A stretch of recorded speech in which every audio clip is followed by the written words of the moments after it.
But first, after a coordinated revolt from his own party and many in the media, Joe Biden is out, and his likely replacement on the Democratic ticket, Kamala Harris, has had a major media glow-up. The wheels of the machine are turning at full speed to put out the message that Harris is a force to be reckoned with.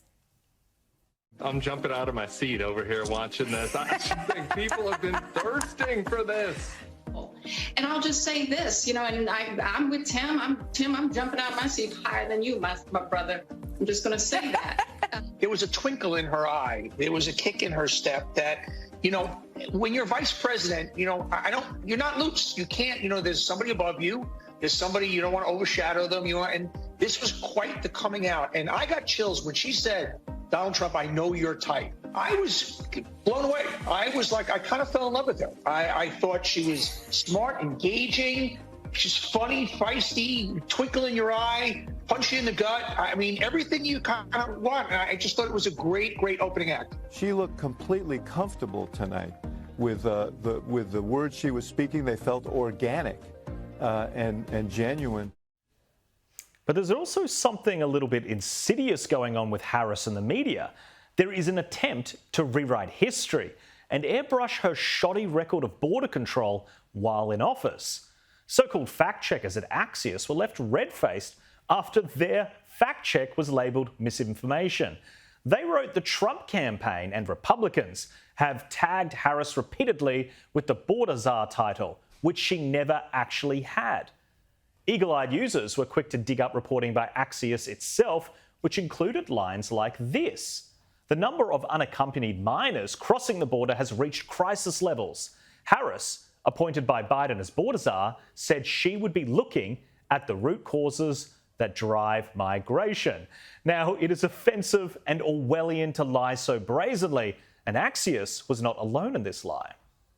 Vice President Harris was not a border czar. Meantime, Vice President and border czar Kamala Harris facing some backlash. What he said about Harris and immigration was not true. She was never appointed border czar. And this will be her first visit to the U.S.-Mexico border region since she was appointed as the border czar by President Biden. People gonna have to counter the misinformation. You already hear folks talking about the border czar. She wasn't the border czar. President Biden tapped Kamala Harris, Vice President Kamala Harris, to be the border czar. Now, she wasn't the border czar. That's what Republicans labeled her. They were very critical of Kamala Harris, especially in her role as border czar. Now what she's up against is folks lying about her border record, calling her a border czar. Kamala Harris, who was appointed as the border czar. The Biden team didn't declare her the border czar. They wanted her to work on kind of the root causes of immigration. There has been so much criticism against Kamala Harris. She was the border czar. Calling her sort of the border czar, which wasn't necessarily the case. So the border, if they weren't planning to address it in a major way, do not make her your border czar. She met with some of the Northern Triangle countries, but nothing has effectively changed. Well, joining me now is the Australian's media writer, Sophie Ellsworth, and 6PR radio host, Oliver Peterson. Sophie, let's start with you. This whole debate over whether she had responsibility over the border, the very same outlets that are claiming this is all misinformation, fake news, they were using that label. And so whether or not that label is some kind of colloquialized way of quickly describing the responsibility, Axios themselves in news reports use this label and then they dared try to fact check it and call it fake news. Well, isn't it interesting how really they are trying to rewrite the narrative now that Biden is out of the race and Harris has stepped up? I think this is very interesting to see how the media really shift their positioning to make sure, as we know, the media in America is largely skewed left.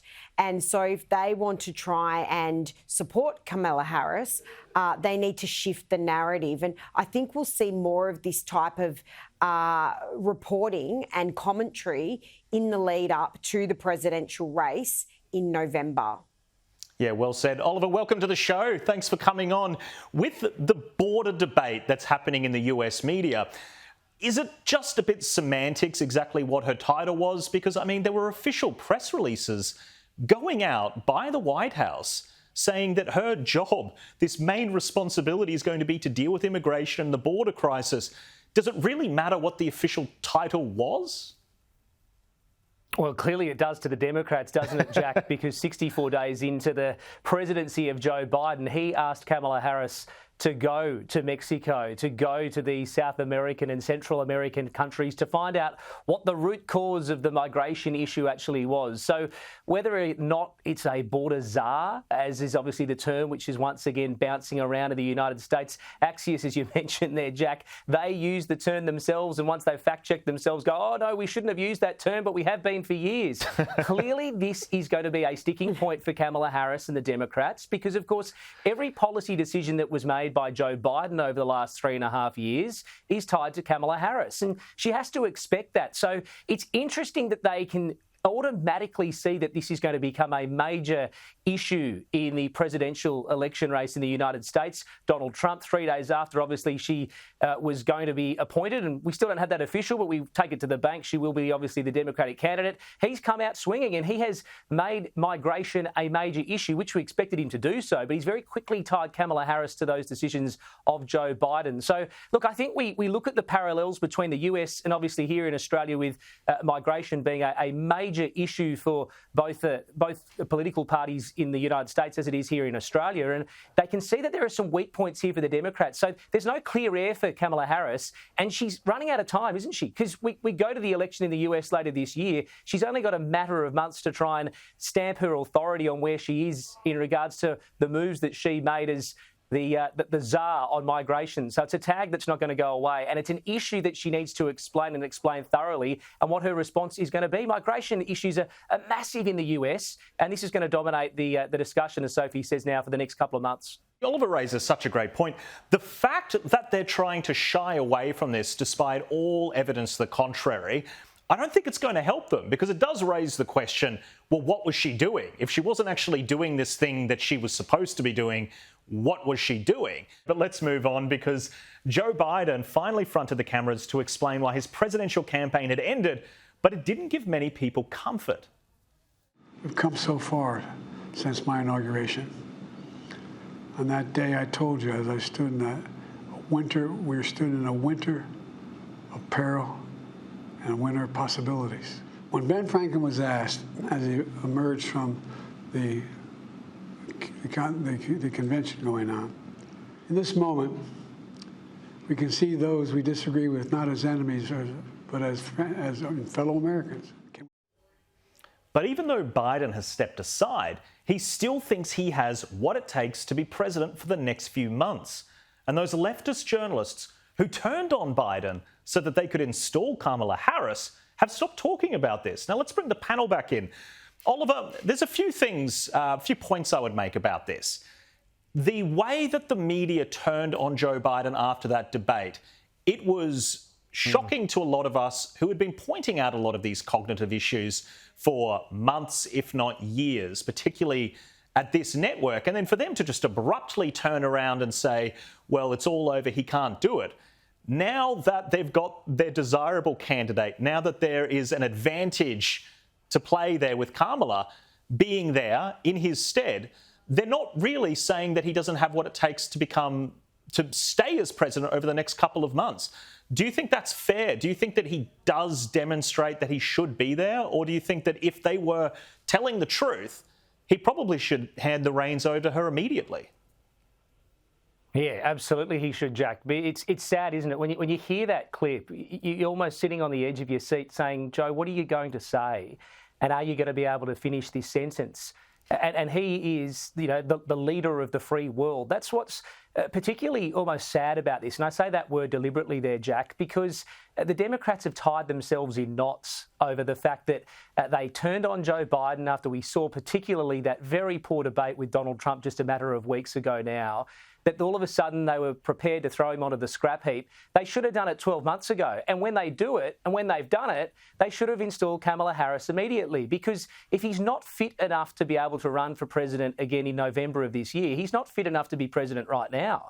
So it's a sad set of circumstances. yes, it gives Kamala Harris a little bit of clear air and perhaps that springboard, that jump at something new in terms of a presidential candidate for the next couple of months. But the fact that the Democrats are just very quickly, and a lot of the media, as you say there, Jack here, I'm sounding like Joe Biden. A lot of the media is now trying to all of a sudden say, here we go, we just airbrush him out of history and he's a lovely guy. You know, give Joe a go. He's going to hand it over to Kamala now. Everything's going to be okay. It's not. The same problems are here now that existed a month ago, that existed 6 months ago, that have been pointed out by plenty of people for plenty of time. So the fact that now all of a sudden there's, you know, a new star at the top of the tree and people can get excited about and go, here, Kamala, it's the next hope for the United States. Well, they should have done the hard work. They should have made the hard decisions months ago, if not back in 2023. It's embarrassing, and they can't just wallpaper over it.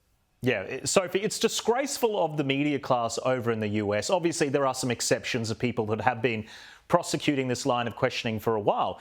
But it's absolutely disgraceful that the moment they've got the result, it all disappears. I saw footage of him maybe a week ago. He could barely get into a car and somebody was lifting his legs up to help him get into a car. He clearly cannot be the president. He has presidential authority for things such as nuclear escalation, these very crucial things. It's not a trivial matter. You don't just put somebody in there who is a nice guy with a good record. They've made the admission. Cognitively, he's not up for it.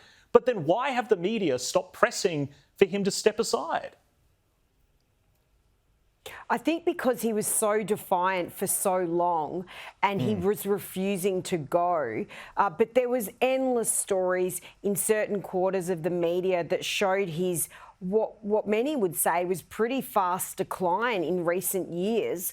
But because he was saying, no, I'm running again, I will not be going anywhere, as a consequence, the media largely went along with this in support of his decision until that presidential debate with Donald Trump occurred, and it was a disaster. It was there for all to see. And I really do think this is a case of elder abuse where we have an 81-year-old man who is declining. And that is not unusual. When people get older, they lose their faculties and things get tougher. I think, we can't shy away from that. But then the media has to be fair and balanced in its reporting and report that there is an issue here. But it did present problems with some of them hoping that he would continue in his job and continue in the race for the presidential election. Yeah, definitely, because there is a danger, and it is really what I'm feeling. It's win at all costs. It's let's turn a blind eye to this because right now we need to win, and that should not be the job of journalists.